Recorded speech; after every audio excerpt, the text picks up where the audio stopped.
Hello everybody, this is Avantik here. Now this is a series about executing deep learning. Okay, enough learning through different MOOC or different study materials. Unless you do it, see it, what you have studied, is true and relevant. It won't make sense to you at all. Oh, so this entire drill is about that. I'll be running this entire training of the models in AWS GPUs. Okay, so you can of course choose for other options as well. I just use it in this case. Okay, let's get started and let's discuss with the problem statement first. As you can see in my screen, that's one of our favorite dog, Gullu. Okay, now I'll go through several training stages of dog breed prediction.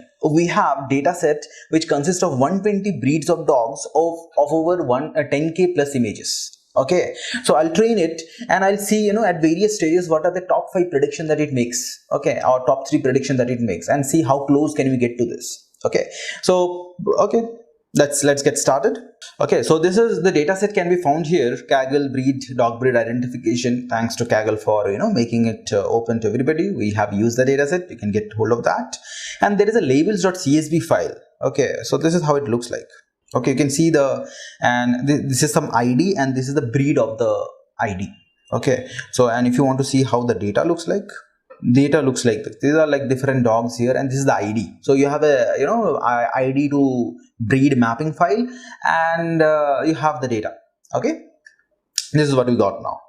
Let's understand step by step, and we'll use VGG19 as a pre-trained model. You can use others as well, but just that this trained model has a lot of breed of dogs getting trained with. I mean, it is trained for that. It is using ImageNet data set, so it has quite a few dog breeds. Okay, but not of course 120, and this is specially for dog breed identification. It is not generalized that the ImageNet data set is. Okay, so as we can see here, we are using Keras image library to do the image pre-processing part. Okay, and sklearn library we are using for label encoding part. You can use otherwise as well, but this is what we have been using. We are using Matplotlib for visualization, and Keras has a way or handler to take callback functions. Okay, this is early stopping is one of them. So that is what Keras is doing here. Now let's see. Okay, so initially what you have to do is you have to get the data right so that we can do the training and all this stuff. So we have this labels.csv file. This is what it looks like. We have ID and breed. Okay, and you have the training images here, and the files. This contains the name of all the images. Okay, that means the ID, the name of the file is the ID that is mapped here. So this contains the name of the images. Okay, so what we are trying to do here, this is one point we need to take, consider when you are, this is AWS Linux. So the ordering won't be same as Windows. Okay, so you have to make sure the order in which the files are kept in the directory. Okay, what I mean by that is this. Right, the order in which we know the breed mapping. So we should do based on this ID, not directly. Okay, for that we are you are merging it based on ID. So this is the ID of the files. Okay, in the order. Okay, this is the file, and this is the ID of the breed. You can see the order is different. So we need to merge it based on ID, and that's what we did here. Okay, at the end of merging, this is the ID of the file, and this is the breed. Okay, that's the mapping we have now. We basically would use imread of Matplotlib library to actually read the data and read the image and convert it into NumPy. And of course, we can use it to see here. This is one of the photo that is present in my training data set. Remember, Gullu is not there in my training data set.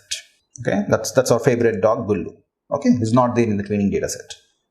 And I think folks who already know and dog lovers who know this is a Labrador. Okay, and we'll see, and it has quite similarities with golden retriever also. We'll get to that. Why I'm saying all those. Let's see.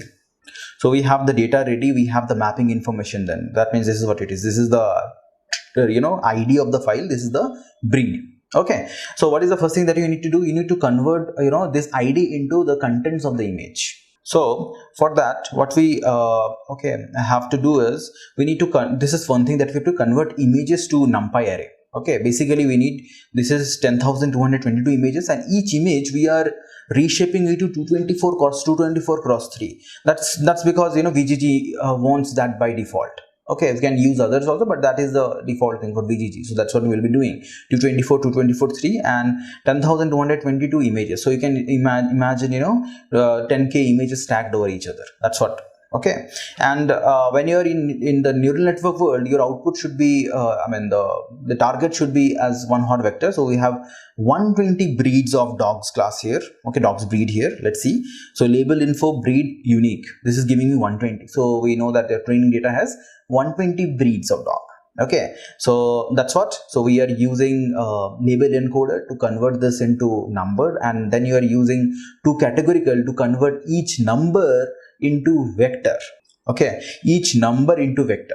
Like there are 120 classes, right? So you will be representing that as a one hot vector, 120 of size. So that's why the output becomes 10k comma 120, because each class will be representing one hot in that 120 bits. The rest of them will be cold, that is 0. Okay, so I believe, just a recap here, how the training data would look now. The train feature data would look like this. Okay, the target data would look like this. Now, certain callbacks and registration. So this is one callback that we'll be using, early stop, and it's pretty useful in production, because you cannot keep on running training model as long as possible. You need to configure it so that with some patience level.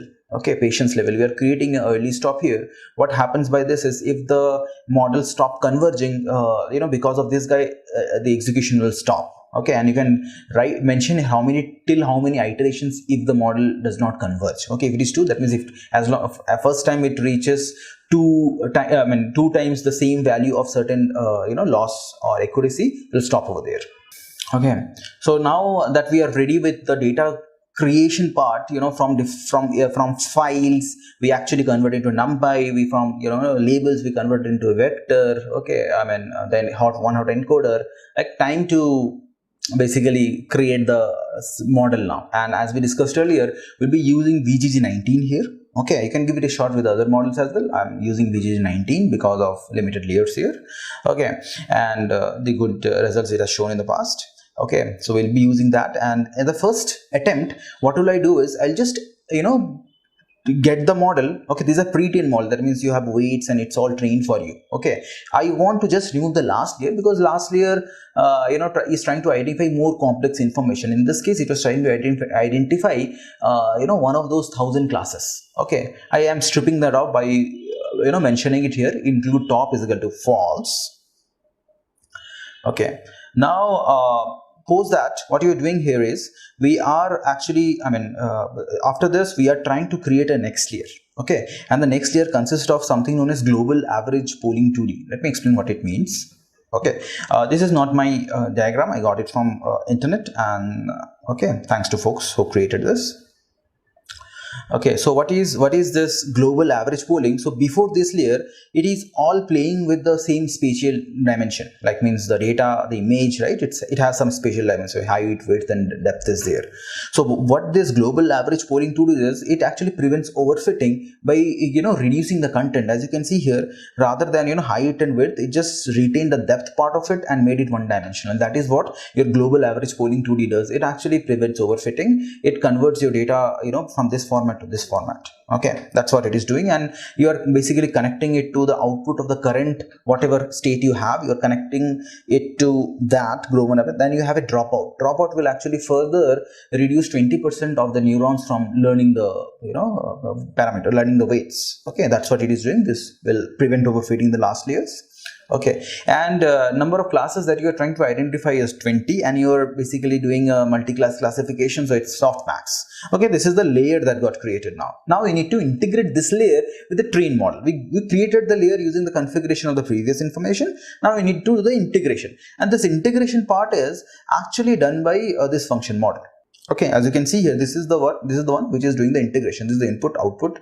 Okay, and what you're doing here, you intend to train only the last layer, not any other layers. Okay, that's why you're doing this layer VGG model dot layers and layer dot trainable is equal to false. Precisely, you are making all other layers non-trainable.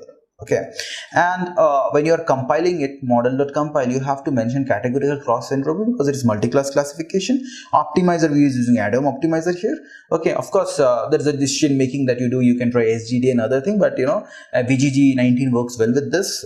We can refer research papers for that. And you have matrices, and we are using accuracy. So once you execute this, it dumps your model like this. Okay, these are all the pre-trained here which won't be trained. The only trainable parameters is this 61,560 parameters. Got it, right? So you just made one layer trainable, and this is what it is. Rest of the layers is non-trainable. As we increase the number of trainable layers, we'll see it, this parameter getting increased, and it will take more and more time to converge. It might overfit also. Okay. So it takes a lot of time, and I'm using AWS GPUs to train it. It's taking a lot of time. Okay, and what we see here, we have trained the model with 20 epochs, 256 images gets taken at a time, and the validation split is 20%. That means after training with 80%, it will test with it will validate it with rest 20% and give you this validation accuracy. Okay, and this is the callback function. Verbose 2 means it will show some of the displayed information. So that's what we started with. There's two things here: accuracy and validation accuracy. Accuracy is training accuracy, training data accuracy, which is definitely some indicator how the training is going on. But validation accuracy is the verdict. Okay, that means this is the one that is showing showing for untrained data. That's what it is doing. Okay, so every time it is splitting the data into 80-20. 80 it is used for training, 20 it is used for validating it, and it did till 20 epochs, and we can see here the validation accuracy is some 61%. Okay, so of course, one thing more, that when you are doing the training, make sure you store this in a variable, or this information will not be available to you. Okay, it will just dump it here. So that's what we did here. This is a dictionary here, so that's why we can do keys, and you will find all the things: validation loss, validation accuracy, loss, and accuracy. Okay, and if you want validation accuracy, basically I'm getting in the validation accuracy list, and this is the accuracy. So and I'm trying to plot it here, accuracy versus validation accuracy, and this is what it becomes. Okay, so this is my accuracy. We can see it's improving. Okay, the graph is good, but the validation accuracy, it's somehow plateauing it at 60s, right? Early 60s it is plateauing it at. Okay, so I want to basically use this model. Okay, so this is the model which I've saved in this name, model last layer H5. I want to really use this model and see what is its prediction as of now. Okay, so this is last layer trained. I've saved the model, load model. Okay, I'm trying to load this model, and load model is Keras API. Okay, last. Okay, I'm loading the pre-trained model which I had earlier, and I want to do some prediction. So this is Gullu's image that I've loaded. I've done some basically all the needful conversion that is there. So last layer model. Yeah, let's now load the model and now verify how things are. Okay, so I'm using this. This is what I have done. We've trained only the last layer.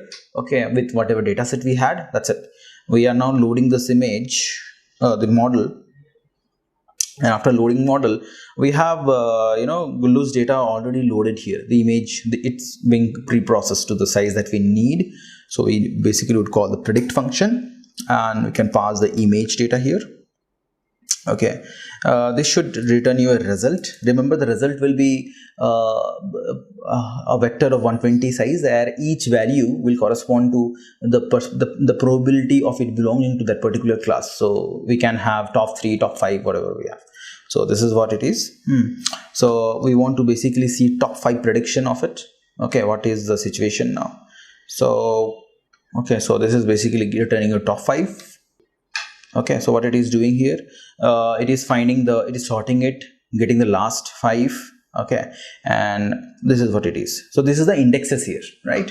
Now what we want to do is we want to actually see the values, see the names, because this does not make a lot of sense, right? So in the top earlier we used label encoder to convert it, right? So yeah, this was it, LE. So this is fit transform laser. I will use inverse transform to convert it from number to name. Okay, LE dot inverse transform S. So you can see here this is the because of the way arcsort works, right? The last one has highest value, highest similarity. Okay, so this is the first prediction, this is the second prediction, this is the third prediction, this is the fourth prediction, this is the fifth prediction. So it is predicting it as a golden retriever. Okay, whereas Gullu is Labrador, and as of now, I understand there are similarities, and folks who are new to this, Okay, golden retriever. Okay, it would also look very much similar to that, but you know, it's a Labrador. I'm not so happy, right? You see here, it has some similarity. Okay, it has some similarity, but okay, this has some similarity, but definitely it's not a golden retriever. I'm not so happy with my training. Time to test more. Okay, of course. Okay, if you want, so this graph tells you training accuracy versus validation accuracy. Okay, so it gives some indication here. Okay, and we have trained only the last layer in this case, that is a 61,000. We want to try a little more. We want to try training, you know, a couple of more layers. Okay, so let's see. Okay, now that's what we want to do. We want to train two more layers. Yes, -2 minus, okay, couple of more layers. And on changing this, you are making this trainable and this non-trainable. Okay, and on doing so, okay, you increase the number of trainable parameters as 24,21,000. Okay, 21,368. Okay, that's the number of trainable parameters this time. Yes, it's a Herculean task. Okay, but as of you increase the number of trainable parameters, you are getting prone to overfit. Okay, if you don't have sufficient data. So yes, we trained it. It took quite some time, and you can see it converging. Yes, you know, the training accuracy came pretty close to, you know, 9.5, 0.95, and but the testing validation accuracy is still 60. I really want to see, you know, what is the prediction for this guy now. Okay, last 2 layers model, load model. Okay, I'm training, and this is the model for last 2 layers. I can do the rest of the stuff same. Okay, so this is the prediction. This is the this is the output of it, and you can see it pretty close to what was earlier, right? Pretty close, nothing much changed. Okay, so after this, so you know, after trying few more trainings, I could you know, still get definitely Labrador as few of, after third or fourth prediction, but not definitely the first prediction. Then you know, what you can do, definitely you don't have infinite images, and this is how you can still train your models with limited data. This is known as image augmentation. What we'll do is, using Keras API or other image augmentation libraries, you can generate images from one image. You can generate many images. For example, you have a dog, you can actually rotate by 20 degrees and generate more and more images. Okay, so to do so, what we can do is, we can make use of image augmentation you know, APIs provided by Keras, and that's what we did. We used image data generated. You can refer more for details. So these are certain parameter you know, which talks about, you know, some configuration possibilities of generating new images. So after that, this is the entire data that I had. I actually trained it here. Okay, so with the entire data, okay, so this is like data generator now. Okay, now it is in like an iterator. It will generate images for you, and if I use the fit generator function, you don't generate image and save. It will generate image, pass to the model, and the model will be trained, and it will carry on. So this is like, it will use CPU to generate image, GPU to train the model. That is what it will do. Okay, so that's what we are doing with model fit generator function. Okay, using this model fit generator function, it is training the model. Okay, and we are using the same layers here. Okay, so and we are saving it image augment 5. Okay, same model, just that the data changed here. Okay, only the last layer is different here. So image aug 5. So let's see now what is the prediction for that. I'm changing here to Gulu. Okay, this is the load model, image augment. Okay, model is equal to, so I'm loading the model. Okay, and this is the prediction part. Okay, this is the dump of it, and if I want to do the transformation, okay, so this is the transformation. I'm happy to see this. At least now I'm getting Labrador as an option, second, but still first one is golden retriever. Still not happy. I want the first option to be Labrador. I love Gulu. Okay, let's see now. You know, okay, pretty much same stuff, just adding one more layer to the training. Okay, adding just one more layer. Okay, so now this is 2 layers. I have now lot of data generated because of image augmentation, and quite a few parameters, 24 lakh. Okay, let's train the model. It took some time. Okay, because your training, I limited it to only 10 layers, and anyway it was not converging beyond the point. Okay, but the great news for me here is, okay, so this was the image data anyway. Model few last year's predict. Okay, this is the prediction, this is the stuff, and when I did a transformation here, okay, it predicted Labrador. Okay, though, and the second option is golden retriever. You can see here, right? It depends a lot on the experiments that you do. You make conclusions out of it. Of course, you can validate. So let me, touch upon some other piece of stuff. But got the level of experiments that has happened. You maintain a logbook where, or you maintain whatever training data you have here, right? Whatever training you have, you use this option. This is like, it will store all the training accuracies and all that. Keep it separate. Don't override the content. If you're using GPUs, make sure you run that in background. So as even if your laptop goes off in the server, it continues running. Okay, you should not be repeating experiments. Okay, and in this images and all, you want to know, okay, first prediction is great, but you want to see, how accurate is this model for till third prediction. What is the accuracy? So for that, fancy piece of NumPy code here we can do. Okay, so what we can do here, so this is doing the prediction, this is getting till third prediction, and few NumPy fancy stuff here, so that we get if in the third prediction our accuracy is coming correct or not. Okay, so that's what it is happening here, and based on that it is giving you the accuracies. Okay, the code will be available in the link. Okay, you can check that out, and let me know if you have any feedback. So to cut it short, what we did throughout, we got this dog data of there are 120 types of breed that is there. Those 10k images. We did some training without augmentation initially. We didn't get good results, though the accuracy, the validation and all that was still not happy with the results. I went ahead and did some image augmentation, trained the model against with that similar model. One was with on last layer learning, one was with last 2 layer training. So with this model, what we got in the last experiment, we are getting good results from some live experiments. Thank you, and see you in the next video with some new projects. Thank you.